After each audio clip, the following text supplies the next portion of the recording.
안녕하세요, 써니입니다. 627 금융위원회가 수도권 중심의 가계부채 관리 강화 방안을 발표했습니다.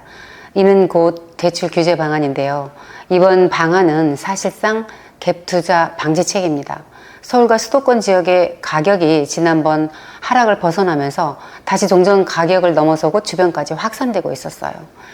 2023년에 가격이 내려갔을 때 제가 이때가 내 집 마련의 최적기다라고 말씀을 드렸는데, 서울 쪽의 가격이 다시 가파르게 오르면서 상승 곡선상에 서게 된 것이죠. 그런데도 많은 분들이 추격 매수하듯이 대출을 많이 받아 그것을 떠받치고 있는 중이었죠. 똘똘한 한치 분위기가 가격 상승으로 이어지자 정부가 제동을 걸었습니다.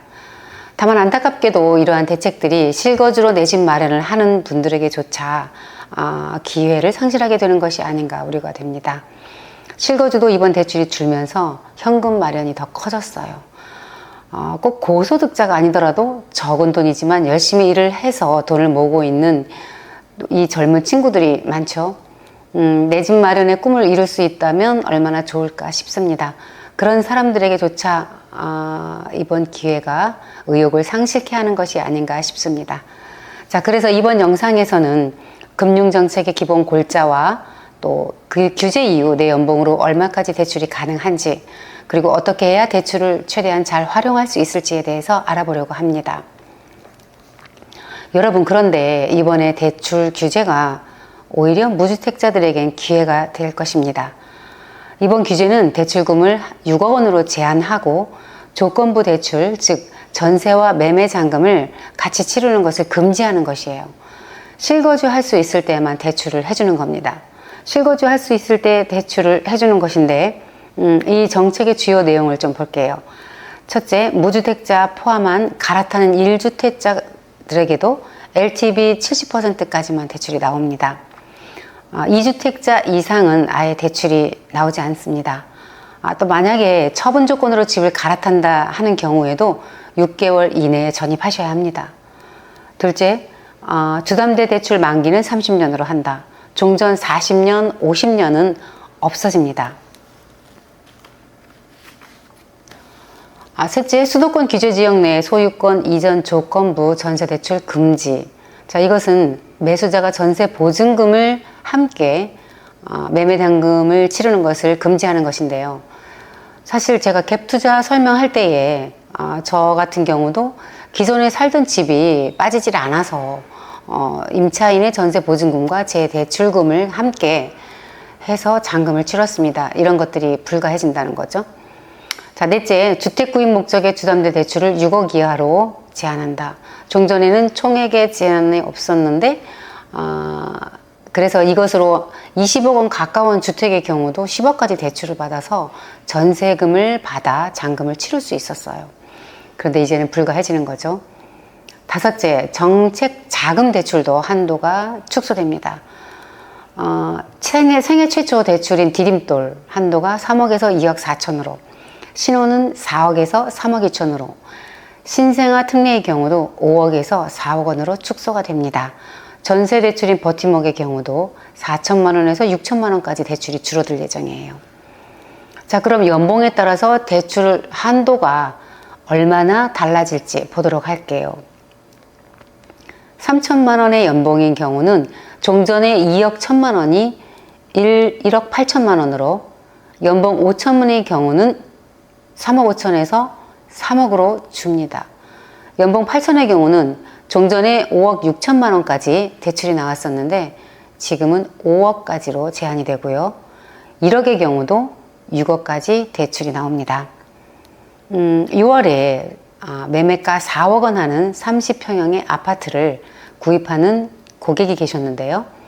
이분은 연봉이 3천만 원 가량이었어요.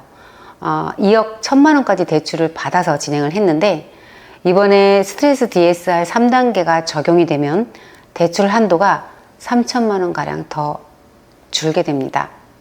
이 스트레스 DSR 가상금리란 대출 이자를 더 내는 것은 아니고, 차주가 못 갚을 경우를 대비해서 가상금리를 더해 대출 한도를 줄이는 겁니다.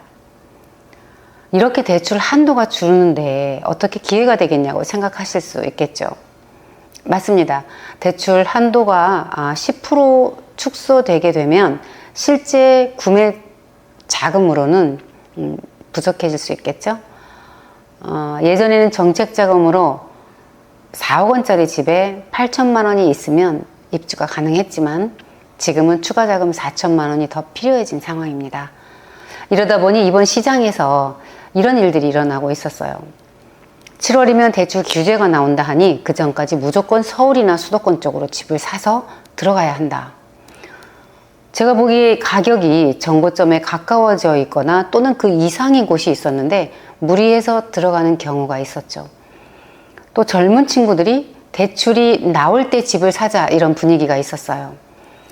자, 그러나 아무리 살 집이라고 해도 올라도 그만 안 올라도 그만이 아니고 집값이 내려가면 참 속상해요. 대출이 많이 나오냐 보다 내가 그 집을 적정 가격이나 또는 저평가된 가격에 살 수 있느냐가 더 중요합니다. 자, 그렇다면 왜 지금이 기회가 될 수 있을까요?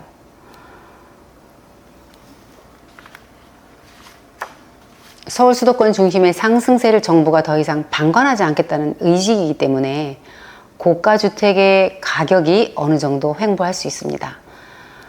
규제 후 며칠만 해도 벌써 호가가 내려가기 시작했는데요. 오히려 10억대나 10억 이상의 매물이 가격이 내려가고 또 이하의 매물이 인기가 있을 수 있습니다. 부모님으로부터 지원을 받지 않고 내 집을 마련한다던가 연봉이 그다지 높지 않은 분들에게 어차피 고가주택은 접근하기 좀 힘든 가격이었어요. 이번 대출 규제로 최대 한도는 줄었지만 이에 대한 영향으로 가격이 아직 오르지 않은 또는 상승할 만한 좋은 부동산을 매입한다면 내 집 마련도 하면서 수익을 기대해 볼 수 있습니다. 투자의 조건은 나의 조건이나 시장의 조건 어느 한 가지가 아니라 시장의 조건도 나의 조건도 모두 좋을 때 들어가야 합니다. 시장의 조건은 투자 대상의 가격이고 나의 조건은 대출과 내 자본입니다. 이것이 둘 다 맞아 떨어질 때 무조건 이기는 투자가 가능합니다. 자, 다음은 대출을 어떻게 하면 잘 활용할 수 있을까에 대한 이야기입니다. 대출을 잘 활용하는 3가지 전략입니다. 첫째, 신용 관리를 철저히 하셔야 합니다. 신용을 알아보는 방법이 2가지가 있는데요. KCB 점수와 나이스 점수, 이 2가지가 모두 800점대 이상이면 대출에 이상이 없습니다. 내가 사용하는 금융생활의 대부분이 다 반영되기 때문에 아주 철저한 관리가 필요합니다. 현금 서비스, 카드론, 캐피탈 등은 자제하셔야 하고요.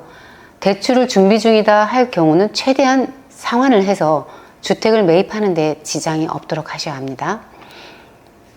또 대출 기간은 최장기로 해야 합니다. 현재 최장 기간은 30년인데요. 최장기간 대출을 하면서 상환 부담액을 줄이고 또 30년이라는 기간 동안에 인플레이션을 감안하면 화폐 가치가 떨어지기 때문에 기간이 길수록 상환액에 대한 부담을 줄일 수가 있습니다. 자, 3번째는 유리한 금리 선택하기입니다. 정책 자금을 이용하실 수 있는 부분은 이용을 하시면 좋습니다. 정책 자금은 DTI만 보기 때문에 면적이라든가 연봉이 적정히 들어가시는 분들은 최대한 정책 자금을 이용하시는 게 훨씬 유리합니다. 자, 일반은행 상품의 경우는 금리가 좋은 곳을 선택하시고 주거래 은행으로 삼으시면 됩니다. 보통 집을 살 때 내가 급여가 이체가 되는 주거래 은행으로 가셔서 상담을 하시는데 사실 은행 대출 상품은 시기와 은행 정책에 따라서 이자율과 한도가 달라집니다. 내게 맞는 대출이 잘 나오는 곳 선택하시고 그곳을 주거래 은행으로 삼으시면 됩니다.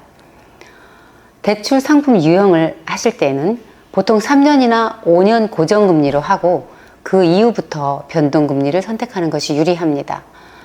그 이유는 일정 기간 동안 예측이 가능하다는 것인데요. 3년이나 5년간 일정한 금액을 부담하다가 받고 갈아타기를 하실 때 다시 정하시면 됩니다. 자, 이번 영상에서는 금융 규제 이후에 연봉에 따른 대출금과 또 어떻게 하면 대출을 잘 활용할 수 있을까에 대해서 알아보았습니다. 여러분, 부동산 정책은요, 항상 가격의 움직임에 따라서 나오게 마련입니다. 지금 부동산 정책은 갭 투자를 막고 부동산 가격이 더 오르는 것을 막는 것입니다. 무주택자나 1주택자들에게는 이번이 기회가 될 수 있는 것이에요. 투자하기 좋은 상황은 가격이 오르는 곳에 있는 것이 아니라 어떤 부동산이 가격이 오를지를 아는 것에 있습니다. 투자하기 좋은 상황, 자, 이번 실수요자에게는 오히려 기회가 될 수 있습니다. 신용관리와 또 정보를 잘 준비하셔서 내 집 마련의 기회를 만들어 보셨으면 합니다. 궁금하신 내용은 아래 링크를 통해서 내용을 남겨주세요. 좋아요, 구독은 큰 힘이 됩니다. 감사합니다.